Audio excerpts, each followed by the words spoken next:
প্রিয় ভিউয়ার্স, আসসালামু আলাইকুম ওয়া রাহমাতুল্লাহি ওয়া বারাকাতুহু। মাইক্রোসফট অফিস 2019 এর বাংলা টিউটোরিয়ালের পক্ষ থেকে আমি মাহফুজুর রহমান আপনাদের স্বাগতম জানাচ্ছি।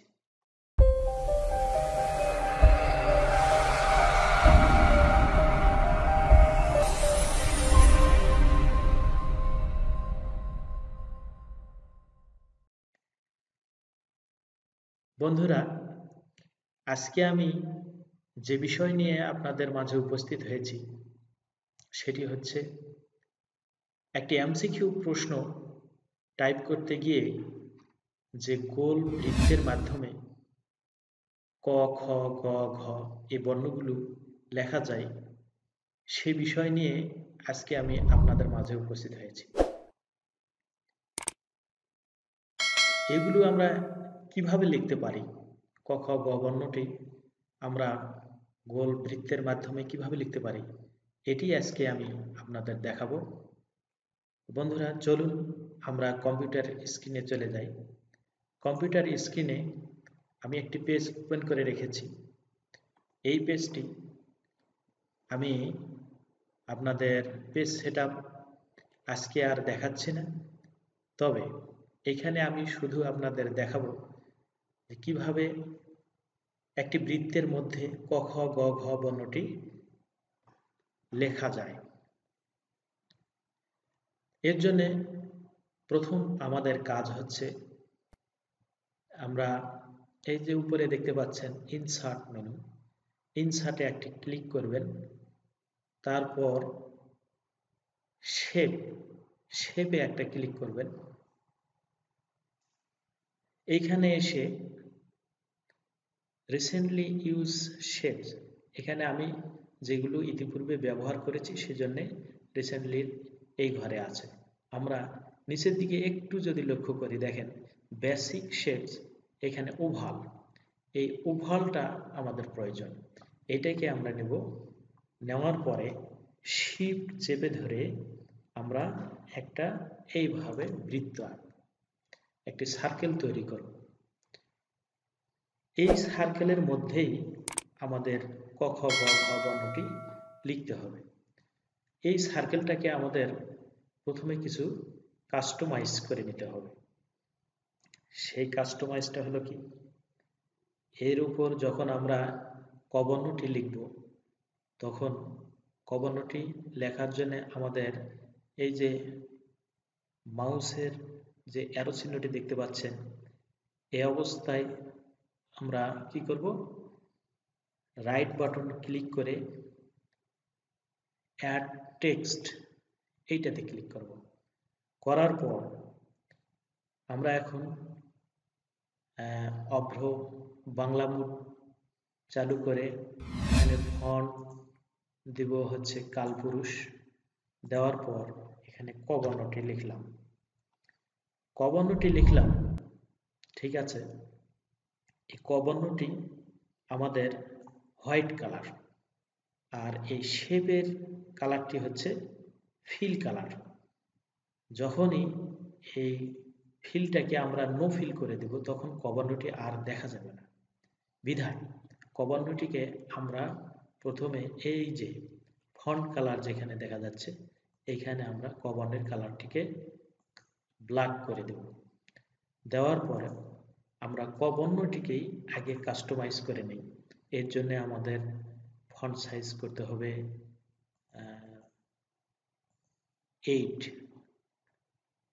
আপনারা 9ও রাখতে পারেন। তবে যেহেতু আমরা বৃত্তের মধ্যে ক বর্ণটিকে লিখব, সেহেতু বর্ণটি বড় করলে পেজটা দেখতে খারাপ লাগে, সেজন্য স্ট্যান্ডার্ড একটি মাপ হচ্ছে 8। আমি 8 রাখলাম। এরপর লেআউট অপশনে গিয়ে এইখানে এই যে প্যারাগ্রাফ ইনডেন্ট স্পেসিং, যে প্যারাগ্রাফ এর ডান সাইডে যে এই যে অ্যারো চিহ্ন দেখতে পাচ্ছেন, এখানে একটি ক্লিক করবেন। করার পরে এইখানে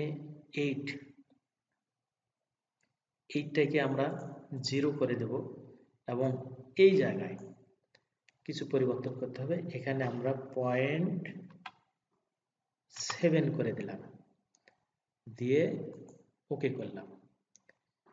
এরপর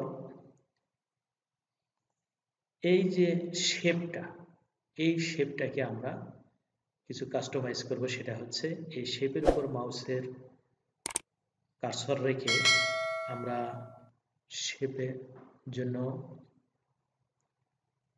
মাউসের ডান বাটন একটা ক্লিক করলে আমরা ফরম্যাট শেপ, এই যে ফরম্যাট শেপ দেখতে পাচ্ছি, ফরম্যাট শেপে একটা ক্লিক করে দেব।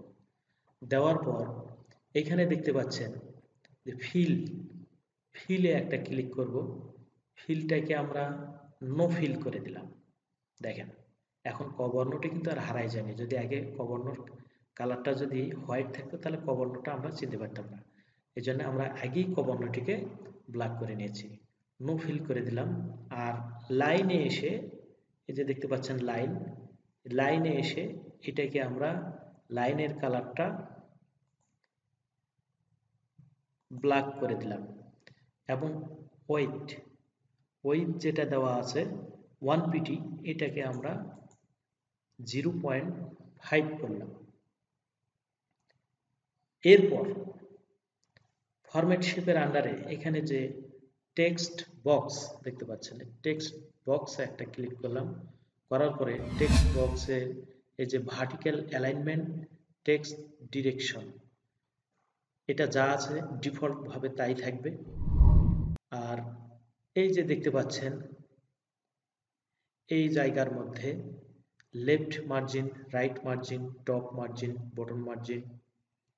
বটম মার্জিনে এগুলো সবগুলোই আমরা 0, এটাও 0, এটাও 0, এটাকেও 0 করলাম। এই আমাদের মোটামুটি কাজ শেষ। এখন এই শেপের আন্ডারে এই যে উপরে এইখানে লক্ষ্য করেন যে ফরম্যাট দেওয়া আছে, ফরম্যাটে একটা ক্লিক করবেন।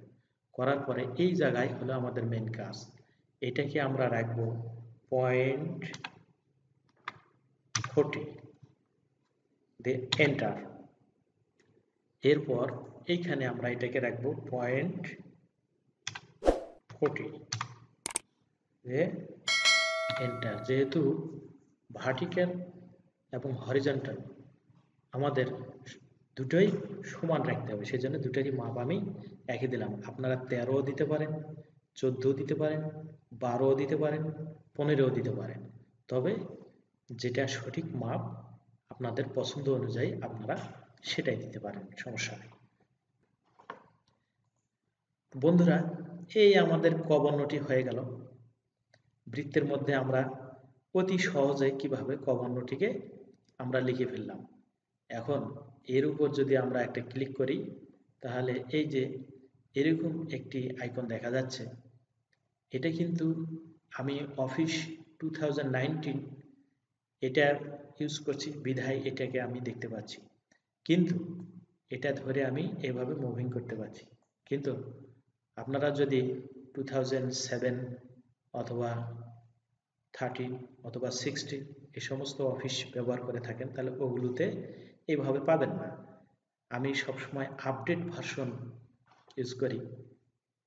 আর এইটাতে এই সমস্ত মানে যত ছোট বিন্দু যদি আপনি একটু বিন্দু যদি ক্রিয়েট করেন সেটাকেও এভাবে মুভিং করার জন্য আপনার কোনো সমস্যা হবে না এই অফিসে। তো বন্ধুরা, এইটা এখন আমি এইখান থেকে লিখতে যাব। এইখান থেকে লিখতে গেলে এটা তো আমার ওই জায়গায় নিয়ে যায় রাখতে হবে এবং লাইন বরাবর যেন এটাও এই কবর্ণটি বা এই শেপটিও যেন লাইনের সঙ্গে সঙ্গে সে মিলিত হয়। এটার জন্য আমাকে কি করতে হবে, মাউসের রাইট বাটন একটি ক্লিক করে এই জায়গায় দেখতে পাচ্ছেন ওয়ার্ক টেক্সট, এইখানে গিয়ে ইন লাইন উইথ টেক্সট এটা করে দেবেন। আপনি এখানে যদি নাও পান, এভাবে না গেলেও আপনি লেআউট অপশনে যাবেন।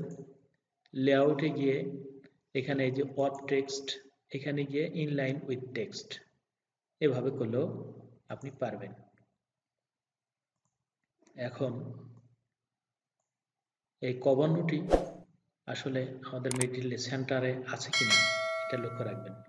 ঠিক আছে, এখন এই ক বর্ণটিকে আমি কি করব, কাট করে নেব। কন্ট্রোল এক্স অথবা মাউসের রাইট বাটন ক্লিক করে কাট করে নিলাম। এখন একটি ট্যাব দিলাম, দিয়ে কন্ট্রোল ভি, আবার এইখানে একটা ট্যাব দিলাম। এ দেখেন, এটা হলো লেফট ট্যাব। এখানে মাউসের কার্সর নিয়ে গেলে দেখতে পারবেন এখানে লেফট ট্যাব। আমি লেফট ট্যাব, এখানে আরেকটি ট্যাব দিলাম, দিয়ে ট্যাবে ক্লিক করে কন্ট্রোল ভি, এইখানে আরেকটি কন্ট্রোল ভি,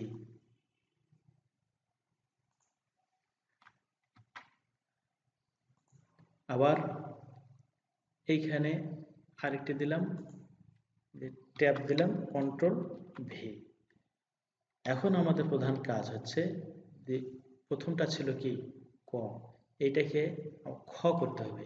এর ভিতর মাউসের কার্সর একটি ক্লিক করবেন, ব্যাক স্পেস দিয়ে ককে ডিলিট করে খ, এখানে এসে গ, এখানে এসে ঘ।